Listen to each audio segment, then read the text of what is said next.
ध्वनिर्वर्णापदं वाक्यमित्यास्पदचतुष्टयम् यस्याः सूक्ष्मादिभेदे वाग्देवीं तामुपास्महे।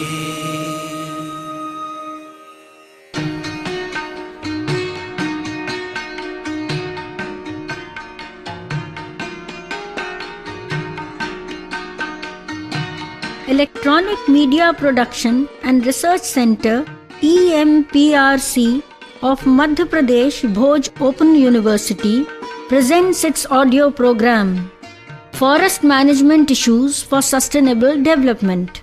To deliver a lecture on this topic, we have invited Professor P.K. Biswas of Indian Institute of Forest Management, Bhopal. This audio program is edited and directed by Amar Bahadur Yadav. So, let us listen to the audio lecture on forest management issues for sustainable development.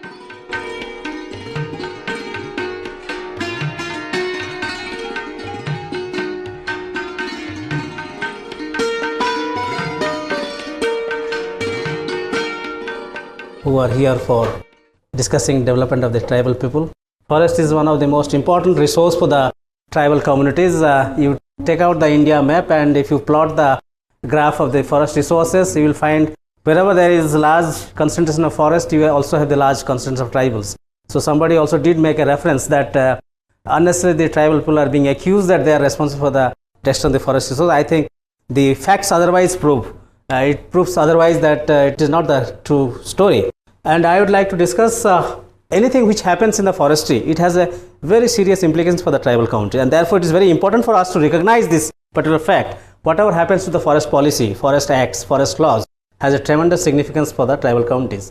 I mean, if you look at what forest has been doing, not only for the tribals and the community as such, it has been providing jobs and incomes. I mean, basically we are talking about livelihood, ajivika. So it is one of the primary resource for the tribal people's livelihoods. It provides them income and jobs. It provides various kind of forestry products, which includes herbals and medicinal plants, and also it provides a tremendous amount of environmental benefits, which all of us are beneficiary, not only tribal people. We are, even in the urban sector, we are beneficiary of this particular aspect. Specifically in the remote forest fringe villages, about more than 300 million tribals and other local people depend on the forest primarily for their subsistence and livelihood. This is a historical fact, and even today it remains true. Even in the 21st century, in the age of computer and electronics, even today it is a hard reality I think we need to recognize. We should not forget, in the name of globalization, in the name of liberalization and whatever the concepts are there, we should not forget the hardcore reality which is true. Even today, about 70% of India's rural population depend on fuel as the basic energy requirement. We do not have LPG, we do not have electricity to provide to all the house. And this is not only true for India, this is true for all the developing nations. And for about 100 million tribals, forest is the main source of livelihood and cash income. And there is varieties of non-timber forest products. Earlier it was being referred as minor forest products, but I differ because it may not be called as minor forest product. It has a major significance for the tribal community. There are a lot of debate has gone in, and now we are calling that non-timber forest product, which has a tremendous significance for the tribal community. And of course, forests do provide catchment for water, conserve soil, ameliorate climate, and all such environmental benefits, which is not only is important for tribals, for us also it is important. If you look at what is the kind of forestry resources we have in this country, it's tremendously, it's very rich, and yet the condition of the tribals and such marginalized community is very poor. I mean, this is the kind of, it does not fit in, and it's a kind of paradoxical situation. The tribal people are sitting with one of the most valuable resources, and yet they are very poor. So this is the kind of thing I think we have to address. This is one of the 12 mega diversity countries in the world, having a vast variety of flora and fauna. It almost accounts for almost 60 to 70% of world's biodiversity. We are talking about biodiversity. It also has almost 6% flowering plant species and 14% of world's avian fauna. Nearly 45,000 species of plants in this country, and there are similarly about 81,000 varieties of recorded species. There are 80 national parks, 441 sanctuaries. Do you take enough care to see the tribals' actual rehabilitation and resettlement and other kind of problems? Forests do contribute about 1.7% of GDP of this country. According to some estimate by the World Bank, it almost Every year we almost remove 30,000 crores worth of materials from the forestry. I mean, if there is some kind of estimation is there, one can understand what is the value of this kind of thing. And also the environmental services is provided the forest is almost equivalent to almost 19 billion US dollar per year. This is the kind of significance of the forest. Specifically for the forestry, if you look at even the Ministry of Environment and Forest Statistics, which they have come out with National Forestry Action Plan 1999, according to that, 30% of diet is from forest resources, various kind of roots, tubers, even animal products and all that. Ethnomedicine and medicinal plants is very, very significant portion. We probably do not know much about this, which the kind of knowledge that people have, we still do not know what is there. Even Botanical Survey of India, Ministry of Environment and Forest, there are several agencies still have not been able to document that properly. That is the kind of magnitude of that kind of problem. The agriculture sector and livestock, because there are tribals who are primarily dependent on forestry, they also have the settled type of tribals. So agriculture and livestock are primarily again dependent on the forestry for fodder specifically. Various kind of implements, agricultural implements, there are transportation system and social religious life. It is not only economic sustenance. So when we are talking about tribals, it is not only economic sustenance, it is a way of life for them. So that is the kind of magnitude. And NTFP, that non-timber forest products which I was referring, it is not only for their own consumption, also for their income generation avenue. When same herbal, same medicinal plants, if we can have a good market for them, I think they will be millionaires and they will have that kind of significance. But we do not have that kind of facility for them. Whereas if you look at what is happening to the forest in India, it is declining, degradation is rampant. Out of total land area 328 million hectare, agriculture of course is the largest land use system in the country. Forest is the second largest land use system, and unfortunately per capita forest area is only 0.08. It's very insignificant if you compare it the world average of 0.64. Almost 1/8 of the world's average is here in India. So this is the kind of the difficulties, the man forest ratio. This is the kind of declining ratio. If you look at the kind of pressure which we have, we only have 2.5% of world's geographical area, but we are supporting about 16% of human population and 18% of cattle population. Both are putting tremendous pressure on the forestry. And also between 1950 and 1980, in the name of development, we lost about 4.3 million hectare of forest land for non-forest use. Various kind of development. And even the forest land was clear-failed for agricultural purposes. Various kind of dams were built, various kind of hydroelectric projects were built, and in the name of development, we clear a lot of forest. The loss has been up to 1 million hectare per year during 1970s to 80. The amount of degradation was as high as 1 million hectare every year.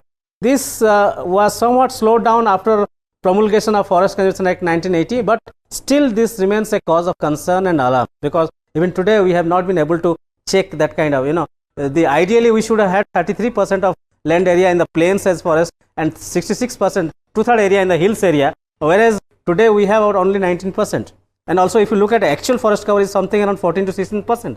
So it is a tremendous gap, primarily because we have been seeing forest basically as a state property, except northeastern states. Most of the states are owned by the government, eminent domain. The government is the owner of the forest resources.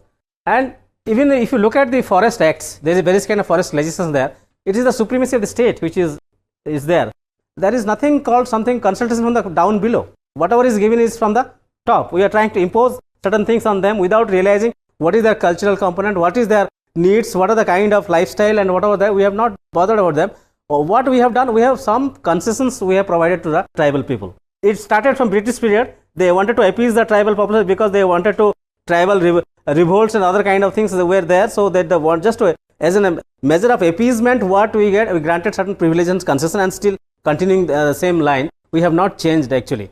And the argument is that in the scale of economy is concerned, so these tribal people do not know what is economy and all that. So why should they be entrusted with this task of managing the forest? The maintenance of ecosystem is very important, so probably they do not understand. This is the kind of thinking which we have. But this is the kind of imposition which we have. And then long-term planning framework we always talk about, and we say that these people do not have that kind of time horizon. So therefore, they should not be given the task of managing the forest. If you come down to, from a national perspective, if you come down to Madhya Pradesh, Madhya Pradesh is a state where about 55,000 villages are there. Forest area is almost 25%, and within these forest fringe villages are about 20,000. Approximately almost 40% of villages are in the forest fringe area. This is significant. And tribal population is almost around 22%, and out of this almost 90% live in these forest fringe village areas. So therefore, forestry has a tremendous significance for the tribal population in this part of the country. And in fact, if you look at Madhya Pradesh, Odisha, Chhattisgarh, parts of West Bengal, parts of Gujarat, and the central India almost has 80% of total tribal population of this country, the diversified tribal population. And population below poverty line in Madhya Pradesh is still about 37.43%, and cattle population, all these forest dependent livestock also is very high. See the kind of the existence of the forest area and the poverty and the human development index in this state. Betul, Mandla, Sardol, Khandwa, Barwani, Jhabua, there are some of the districts which are forest rich people and for tribal rich areas. Whereas if you look at their human development index, the Betul is 30th, Jhabua is 45th. Out of 45, this is the lowest rank in terms of development indicator. If you look at the development indicators, though as I said in the beginning, it's a paradoxical situation. They are sitting on the gold mine of the forest wealth and other kind of natural resources, and yet they are very poor. Now this is the kind of paradox on which we have to dwell upon what is called sustainable development. And I think there is a case for a new initiative in the forest management, because sustainable development is linked to environmental conservation. Because if we do not have that kind of ecosystem is not there, the development, sustainable development we cannot think of. If resources are not there, we cannot think of sustainable development. Ecological assets primarily implies financial assets. If you do not have land, water, forest, what kind of financial implications will have? That is the kind of question. Conservation and livelihood must go hand in hand. Should you conserve tribal culture or should you conserve forestry? I mean, forest also is required, tribal's development is also required. So they should go hand in hand instead of some isolated kind of treatment. That treatment is not necessary. I think this kind of some kind of concerted effort has to be there. Some kind of harmony has to be built. We sometimes say that tribal people don't understand. But look at this quotation I have taken from one tribal chief. What he has said: only after the last tree has been cut down, only after the last river has been poisoned, only after the last fish has been cut, only then you will find that money cannot be eaten. I mean, if you destroy your forest resources, if you destroy your water resources, if you destroy your food security system, what will you eat? Having plenty of cash will not mean anything if you do not have resources. I mean, that is the kind of wisdom these tribal native people have, and yet we are not involving them in the management of the forest resources. That is a tragedy. This is the kind of tragedy of error or tragedy of commons, one can say. But there was some effort was made. Pre-1988, there was something called social forestry. After that, we had this landmark forest policy, national forest policy, which for the first time, primarily forestry was viewed as a revenue generating source. For a state like Madhya Pradesh, only Tendupatta gives you 400 to 500 crores, which is 3 times more than the entire Kerala's whole budget. That is the kind of significance it has. It also said that people, the first charge of forest produce must go to the communities who are living within the forest area and around the forest area. That was a kind of policy declaration. But policy is one thing and act is another thing. If policy is not supported by act, I think policy has no meaning. We will not be able to do that. And because of the pressure of the NGO and civil society organizations, this joint forest management initiative was started after 1988. It said that it would be a collaboration between government and people. NGO will primarily act as an interface between government and communities. Usufruct rights and benefit sharing mechanism is given for each state. Protection through forest protection committee. Development work should be done by forest department and integration of forestry with other sectors of development. And this is the kind of thing which was thought upon. Currently, out of 28 states, 27 states have adopted joint forest management as a main strategy, out of which there are 63,000 village forest protection committees, and they are protecting about 14 million hectares of forest area. And a study was done after 10 years of this joint forest management, and by its own admission, government is very conservative in admitting the benefits accrued or which has come out of the due to communities. It's very conservative in recognizing those kind of efforts, but by its own admission, government said that because of the involvement of the communities, there is a tremendous amount of rehabilitation and improvement in the condition of the forest. And it has been proved scientifically even by the satellite imagery. Wherever these village forest committees were there, wherever committees have been involved, forest area has really increased. What does it indicate? I mean, definitely it has a very positive point to that indigenous people.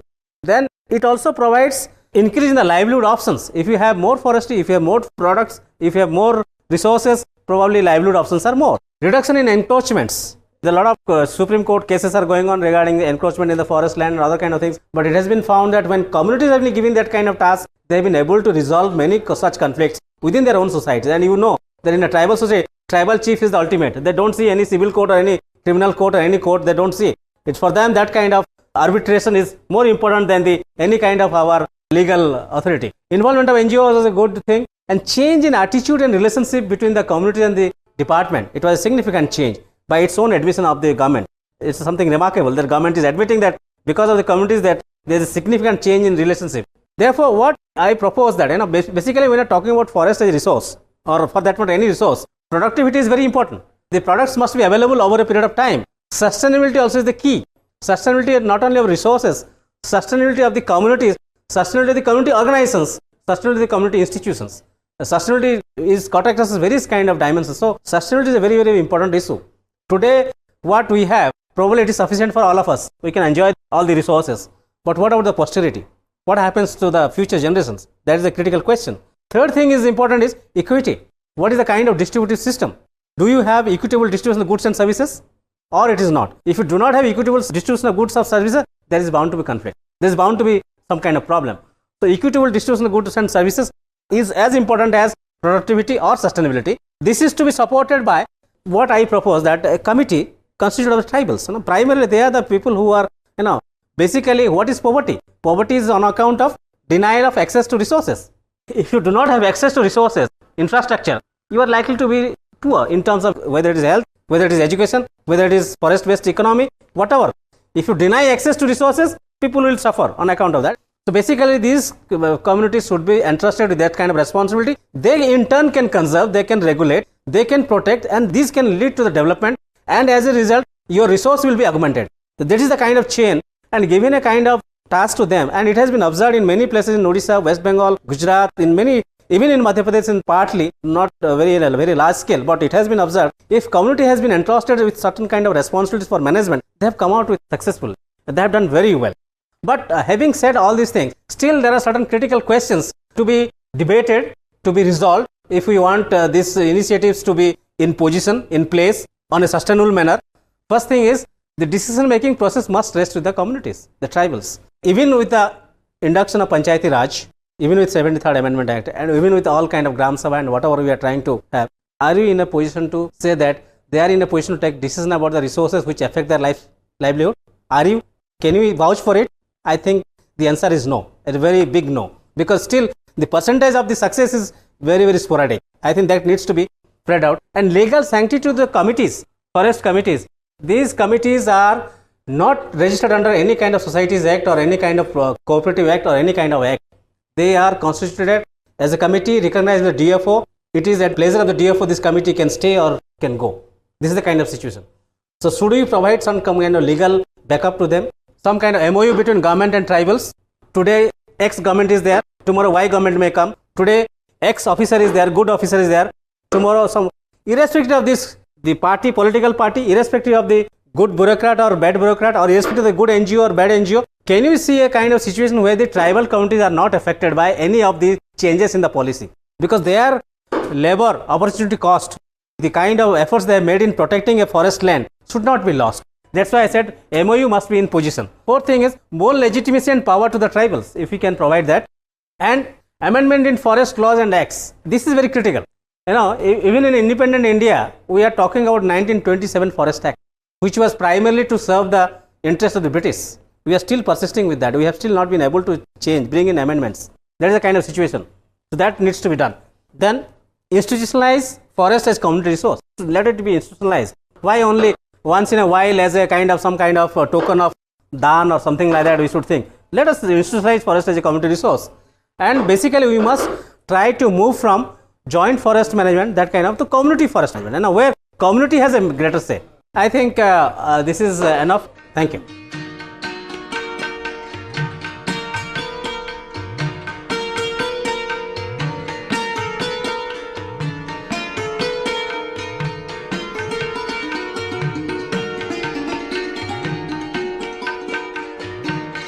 You were listening to an audio lecture on forest management issues for sustainable development. The lecture was delivered by Professor P.K. Biswas.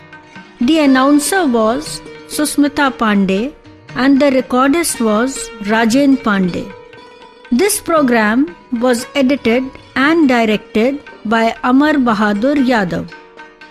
This audio program was produced and presented by Electronic Media Production and Research Center, EMPRC, of Madhya Pradesh Bhoj Open University.